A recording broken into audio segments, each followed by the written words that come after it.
Okay. I forgot where the camera was. You're over there. Me too. I was looking at the jack stands. Yeah. All right. Welcome back to the shop. We were planning on wrapping up the car. You can see it's still on the lift, but we couldn't get a part in time, so we're going to throw an audible and kind of walk you around the shop and show you all the cars we've got.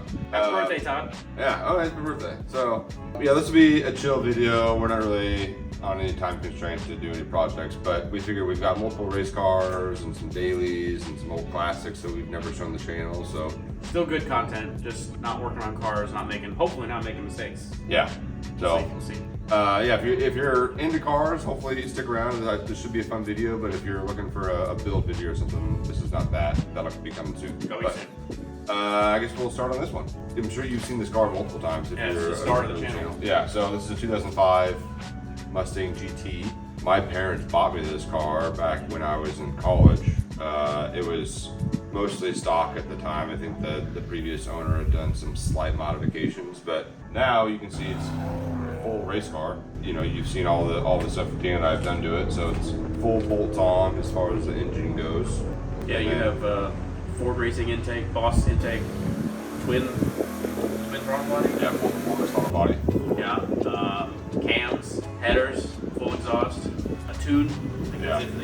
And the build list for this car and every other race car is on our website, moresmartracing.com. That'll give you a lot more detailed, itemized view compared to what we're kind of talking about right now. But yeah, like Dan said, full exhaust, full bolt on the front, full suspension upgrades. We threw on MCS coilovers built by Porsche Motorsports.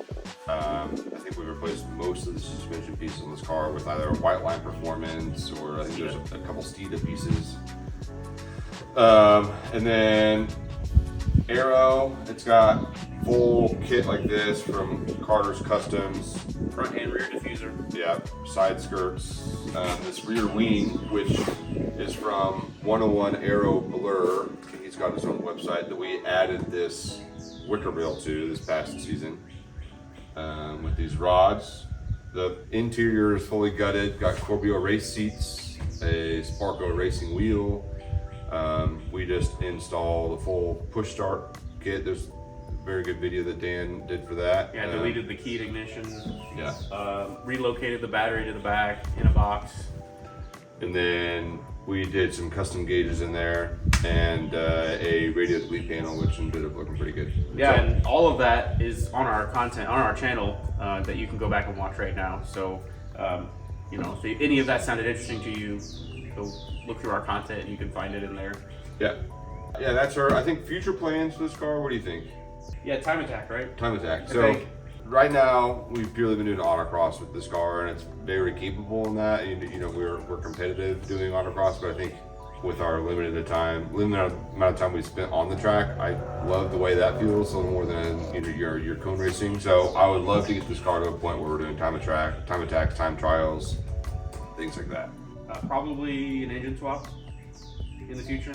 Yeah, so if anyone knows anything about the 4.6 in this car, it's not real powerful, and you can't really throw a whole lot of boost at it because it's got weak internals. So we've been, you know, weighing the pros and cons of boosting this engine or doing an engine swap, and I think I'd rather put the money towards an engine swap in the future. We're thinking maybe a Coyote Gen 2, an LS is obviously still an option, but this car needs more power. That's our biggest issue right now, I think, especially when we're comparing ourselves to other competition in autocross.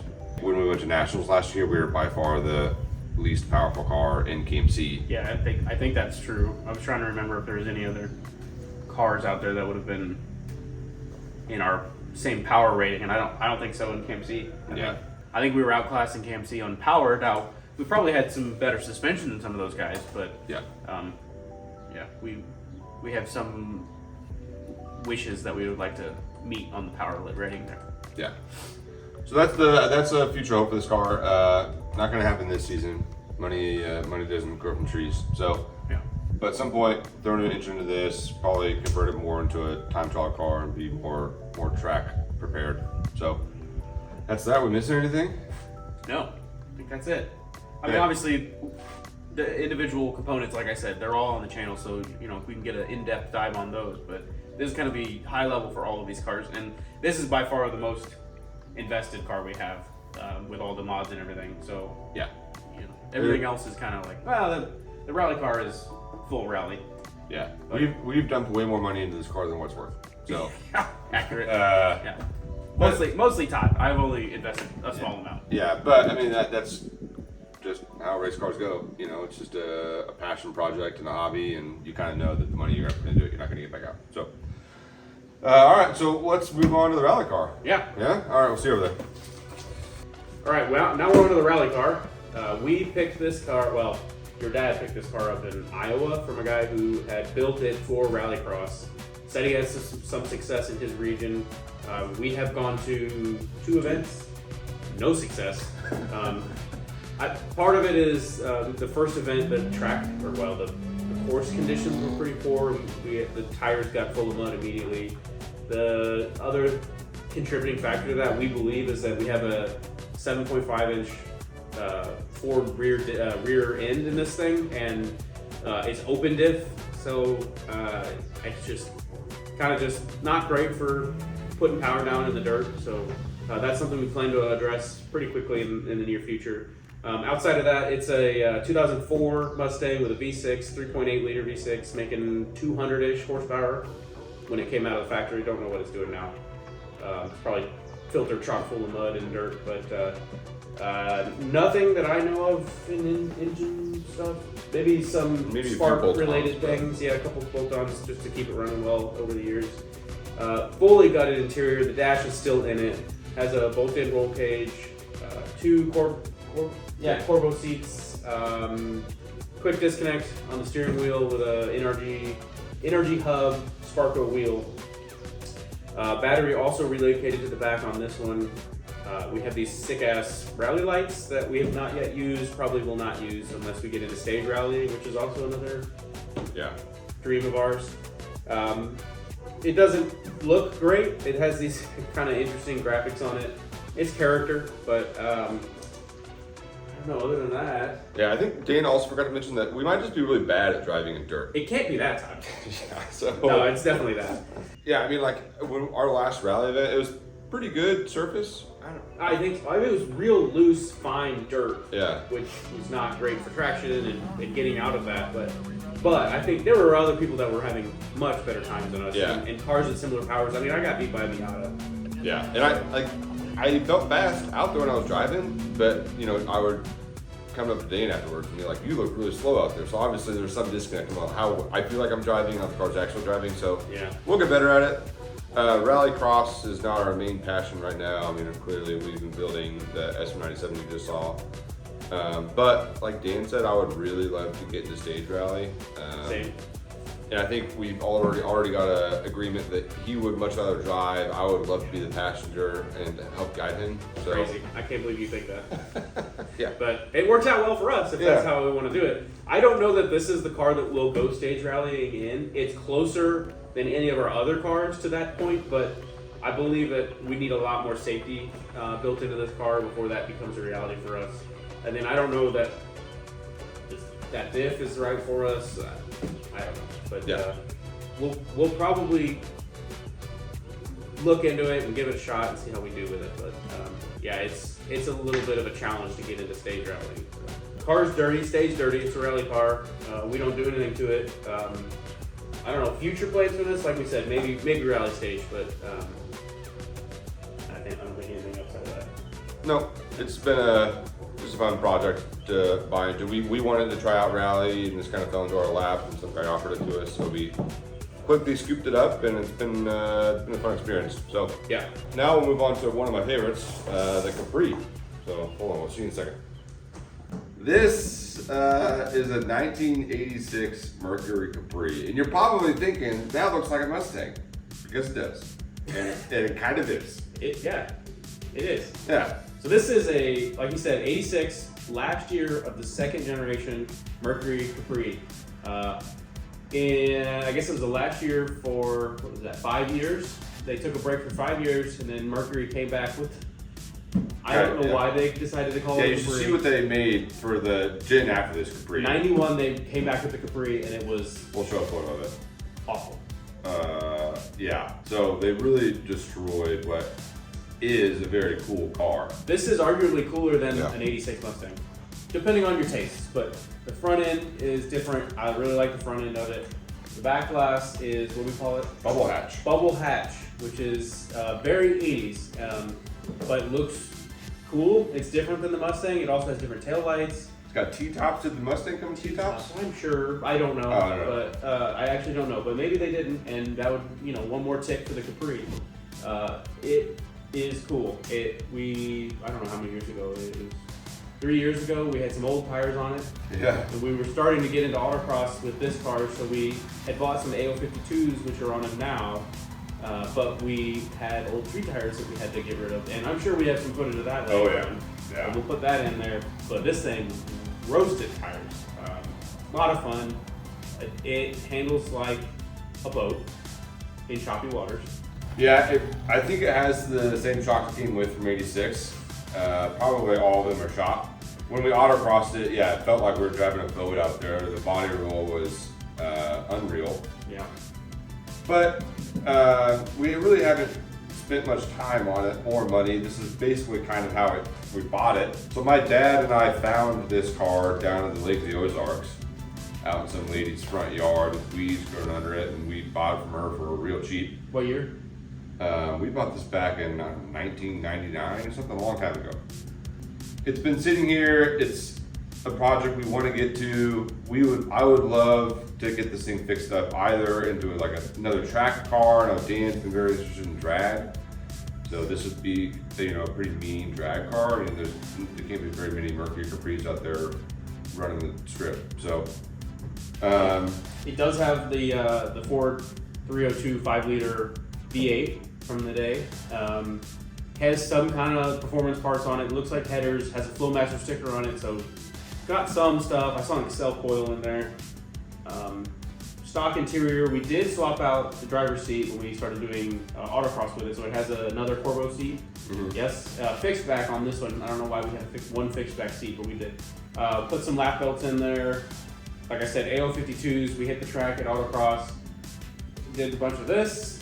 It was not fast, but it was hella fun. Looks great out there. And again, we don't know what the future of this car is. We know we love it. Just don't know which direction we're going to take with it. yeah.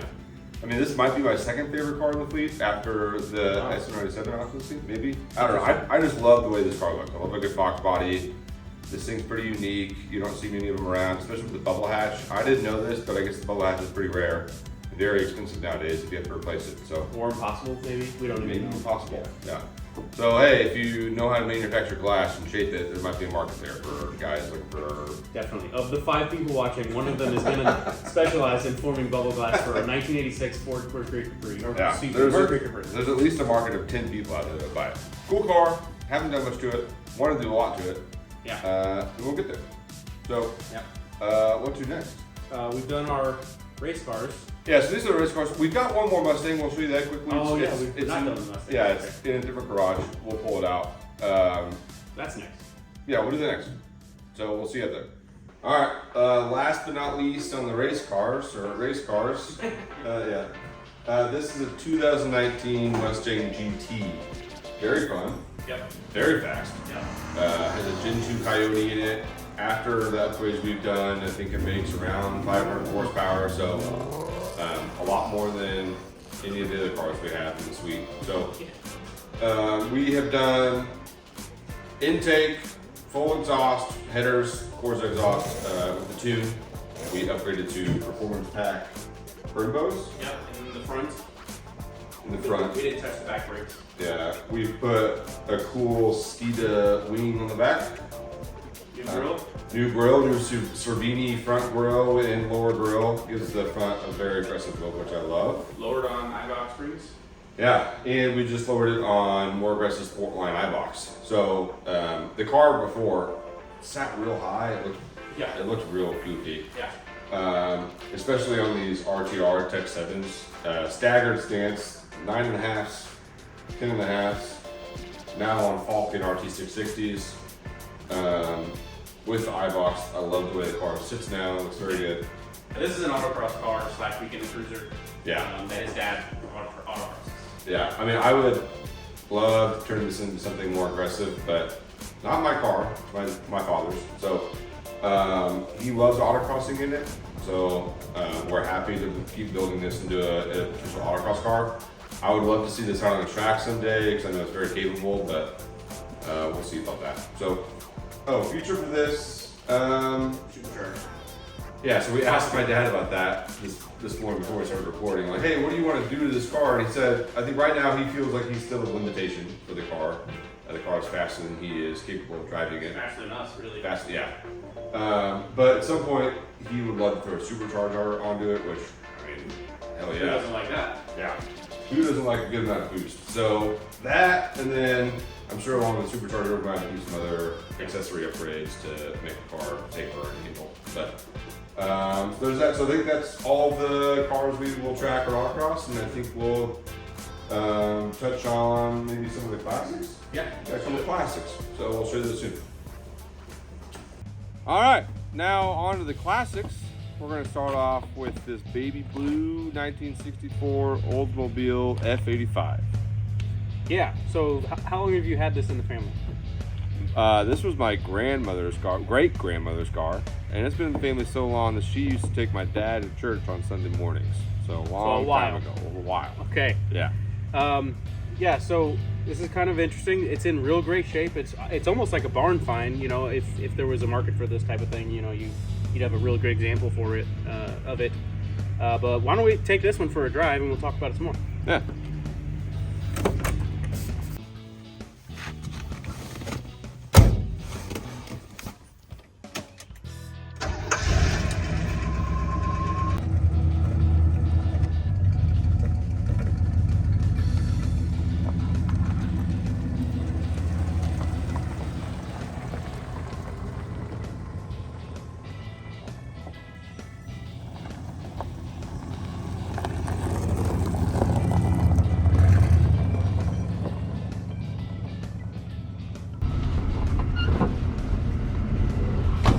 Lurches when you put it in gear.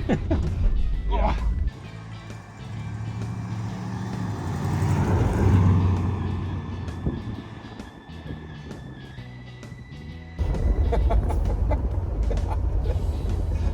All right.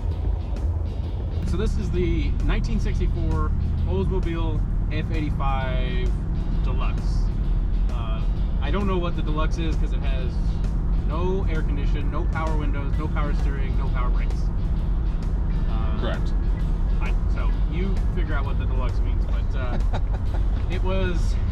it's a 64, so it's technically the second generation of the what would be considered the Cutlass.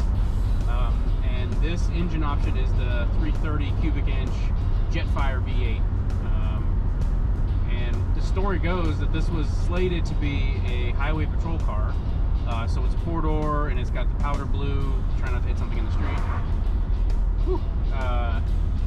And then apparently his great grandma and grandpa bought it and they switched the spec. They eventually purchased it, and at some point it got taken away from the highway patrol allotment and became a civvy car with no options, no seat belts, like I said, no air, no brakes, no power brakes, no power steering. Great color interior, nice comfy bench in the front and back. It's got a, what do you call this, a 16-inch diameter steering wheel, so you can get this hang hucked around corners. It's awesome. I mean, I'm loving life right now. I don't know what else we could ask for. Something different about riding in a car made in the 60s with little to no options in it. I mean, Dan and I literally just had to pull some knobs down here to direct airflow from the engine bay. Covered in asbestos, I think? Yeah. Or rat's nest. Yeah. I don't know what it is. It's this. Yeah, I mean, it feels awesome in here. Yeah. Haven't passed someone without a smile yet. So. And it does not stop. You got to plan on stopping about a quarter mile before you're ready to actually stop. And yeah, it's Sunday cruise. Yeah. We're gonna find a car wash, throw some suds on this thing. It'll look even cooler. Get some B-roll. Yeah. See you there.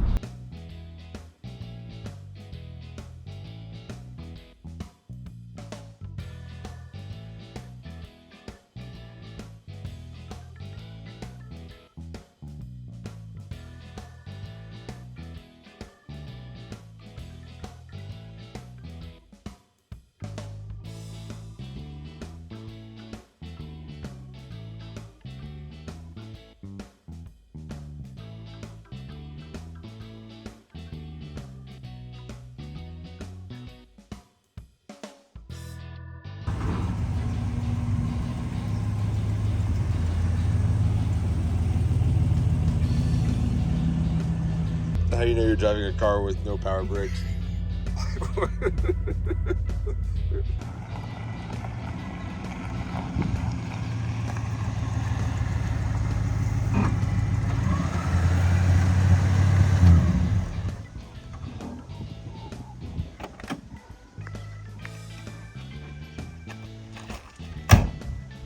that's the Oldsmobile.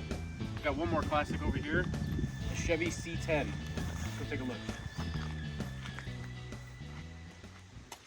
All right, like Dan said, this is the last of the classic cars in the group. And I said earlier that the Capri was my second favorite after the S197, but this might actually be my second favorite. This is a 1972 Chevy Cheyenne C10. And this, for my dad and I, was a legit barn find. We bought this baby for $1,200. Great buy. Yeah. Especially the market today. Yeah. Not only is this in relatively good condition, it also has some really good factory options with power steering, power brakes, AC. It has a sick camper shell on it. We'll show you in a minute. Yeah. Lovely color. Like it. It's a two-tone green over cream, I guess. This is really cool. It's always been in the barn when I'm around. I don't get to see it very often, so I love seeing it out in the sun. We put some water on it, looks even better. We would love to get these things fixed up and good enough to take these to a good car show. I would love to be able to take this camping with my wife and my dogs. I mean, like Dan said, it's got the good camper shell on it. And well, actually, now that I bring that up, we'll show you in the back real quick. Hey, one other thing to note, Oh, yeah. 91,000 original miles documented on this truck and 70,000 original miles on the Oldsmobile. Crazy. Yeah. Crazy cool classics to have just laying around here. All right, so this is the back of the C10. Like I said, it came with this camper shell on it. And you'll see that this back here opens all the way up. Got vented windows here. Old school curtains that might be from the 70s. Wood paneling. Even some solo cups that who knows how old those things are. Fire extinguisher. So just the stock bed in here, but like I said, I would love to take this to a professional company that maybe rig this out for a long weekend camping trip or something like that. That didn't take away from the actual truck itself. I don't want to modify this truck at all. You know, I want to keep it as stock as we can. But very, very cool truck. Incredible find for us. Like Dan said, we really don't get this thing out much just because we've got so many other projects, but this is definitely on the list. I would love to get this thing out on the road. People love these things. They go for a lot of money nowadays. And just having this thing out and about would be a real dream of mine. So I'll actually, one more thing I love about this truck I'll show you real quick is the interior. Just as cool and old school as the rest of it. All right, like I said, the last thing I want to show you on this C10 is the interior. I mean, it's just super old school with this seat cover in the interior that matches the exterior perfectly. These old school dashes, just something about them, and the way this truck smells along with the Oldsmobile, it's got that like old car, classic car smell and feel that I love. So, like I was saying, it's got this big old wheel here. Clearly needs to be replaced. It's pretty fractured in spots, but I just love the way the inside of this truck looks and feels when you're inside of it. So someday we'll get this thing up in better condition, but you know, there's only two of us here at More Spartan Racing, really. My dad helps as much as he can, but you know, so it's on the list of stuff we want to do. Yeah, that's the classics. I think we'll show you the dailies now. Wrap this baby up, so we'll meet you over there. All right, daily number one. This is my 2014 Audi A7 with a Stage 2 Plus, I think. I didn't do any of the work, so it's fast. For a daily, it's fast. Makes some good supercharged wine. I love it. The interior is comfortable. Does not get good gas mileage anymore because of the extra power that it's making, but it looks really cool. Turns a lot of heads, gets a lot of people excited about it. I love it. It has huge crank pulley. I think it has stock upper pulley. I'm not entirely sure. Fuel system upgrades, full exhaust, headers all the way back. Nothing done to the interior except for some really cool, what do you call it? Like a star headliner. My daughter loves it. I don't like it so much. Not my style. It is cool when it's on, but just not my thing. So, yeah. What's happening next with this is it's going to get a new downpipe, because right now it's way too loud for a daily driver. I have some actually I have I think they're 12-inch long fiberglass packed muffler inserts that are made for motorcycles, just shoved in the tailpipes because it's so loud, and it has a crackle tune on it. I'm gonna get rid of that as well because I think I broke a flex joint. So anyways, that's why I'm going to a new downpipe. But while I do that, I am gonna put high flow cats on it and put a Magnaflow 11 368, I think is what it's just supposed to be, a mid muffler basically to help quiet it down, take out any rasp that's in it. I actually got bumped by a semi on my commute a few months ago, so there's a little bit of quarter panel damage. Breaks my heart. Probably about a $2,000 to $3,000 repair, and that's on the list at some point too. But I tend to not hold on to cars for very long, so we'll see if that gets done. Has a RS7 front and rear bumpers, along with some carbon fiber diffusers, spoiler, side skirts, front lip. It's got carbon fiber everywhere. Like I said, I love the way it looks. I'm happy with it, and that's all I can think of. Sorry, we had to change up where the camera overheated. But Dan mentioned earlier that he loves the way this car sounds and feels because of the supercharger wine. But interesting enough, he used to have a Mustang with 700 plus horsepower that had a Roush Stage 2 supercharger in it. They didn't feel or sound nearly as fast as this thing does. Yeah, it's pretty crazy. I bought that car. You know, you hear the word 700 horsepower and you're like, wow, that's going to be amazing. And it really sucked me in, and I couldn't wait to have it. Bought it, drove it for a while. And while, yes, it made a lot of power and felt great, it didn't feel like 700 horsepower at all. Never could hear it. I think part of the problem was that Ford makes Mustangs now so good. That's a good way to put it. Like, it was really compliant on the road. It was fun to drive for long amounts of times. It wasn't super loud. But all of those things make it feel less fast.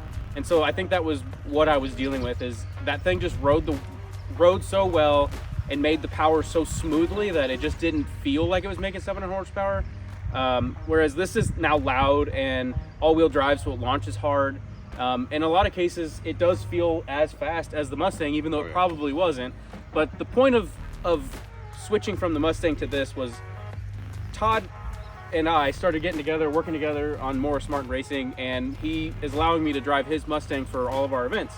And that Mustang was my race car / weekend cruiser, and so I didn't need to have that car anymore, so I sold it to free up some cash to then improve my daily ride, which is what I've done with this, because I went from a 2008 Mazda Speed 3, which I loved, great car, fun, looks good, to this, which to me feels like a good upgrade. And between joining forces on Morris Martin and no longer needing my own weekend cruiser, this is the result of that.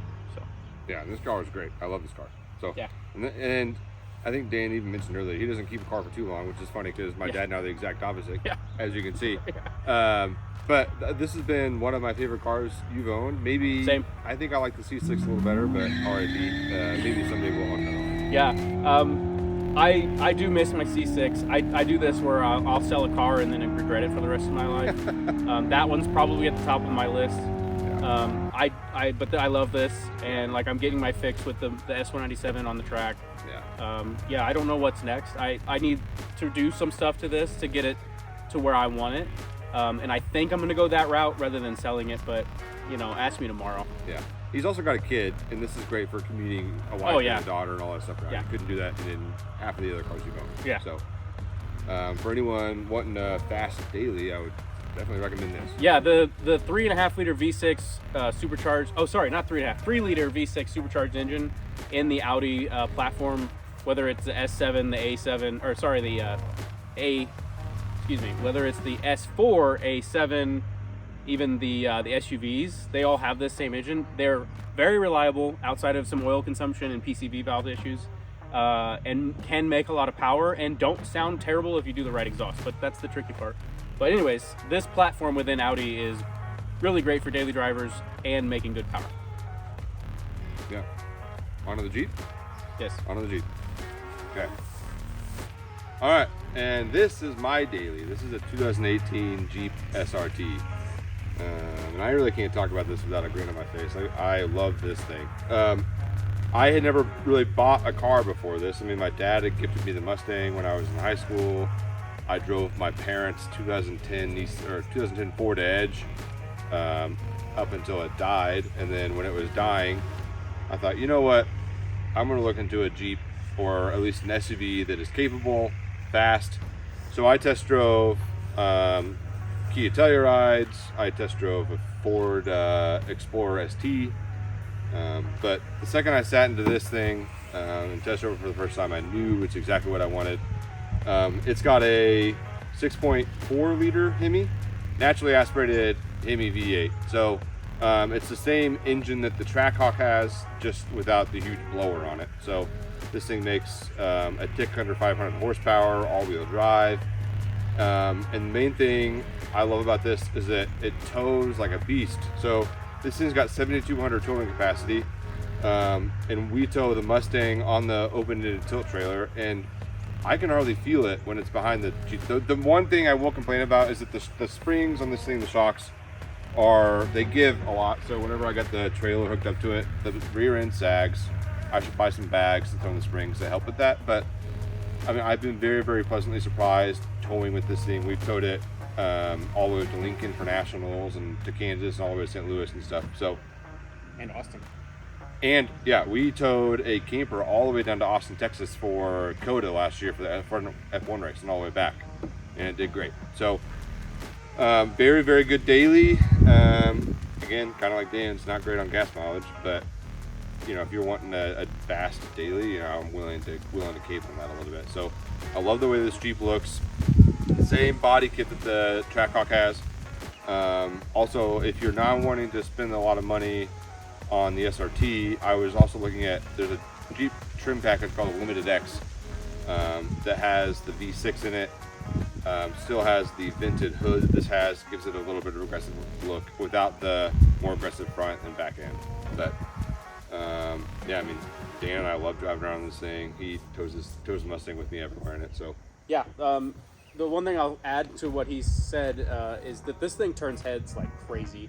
A lot of people think it's a Trackhawk, but for all intents and purposes, that they don't know the difference anyways, and it is impressive to look at. It's got massive wheels, it's got real red brakes. The vented hood is really cool. But for all of those wondering out there, I do beat him in a highway race.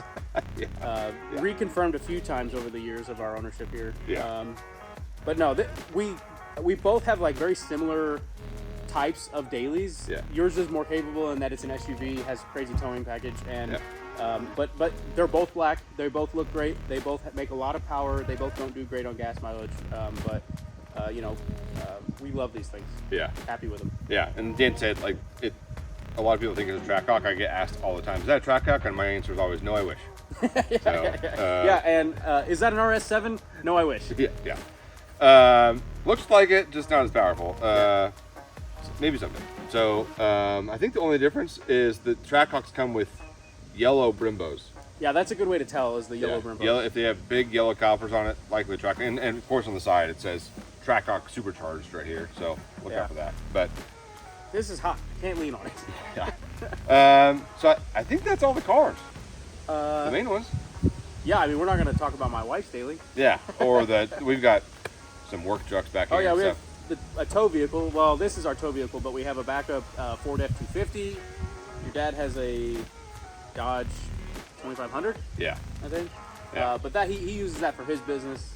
So we don't really we don't mess with that one too much. Eventually we need to come out with a video going over the theft that happened last November, and the red truck that you see in that was the F-250. And this made an appearance as the chase vehicle. It did. I have to give myself some credit. He was not going to get away from me in this car. I think he knew that, especially turning onto a busy side street. Yeah. I don't know what would have happened if he found a highway quickly or not. You know, thank God he pulled over to try and stop the horn. Yeah. We would have probably Yeah. never found him. Yeah. So very thankful that all ended the way it did. So, Yeah. but yeah. So again, little side video here, not an autocross video or build video, but Yeah, this is what happens when you order, or when you think you're going to have parts to do an upgrade and you can't get them in time. So you got to make some content. yeah. So thanks for watching. This was actually kind of fun. For me, Yeah, I had a blast making this video. It's fun to get all these toys out that we haven't touched in a while to re-hit on them and kind of think about what we want in the future. So yeah. Stay tuned though. We'll have a big brake kit video coming for the S197. Yeah. Real big brake. yeah, we got a big brake kit coming, a smaller video coming out. We've also of course need to make the video about the theft. So we've got some content coming. So thank you guys for watching. If you guys stayed all the way until the end, Good for you. yeah, and we'll see you on the next one.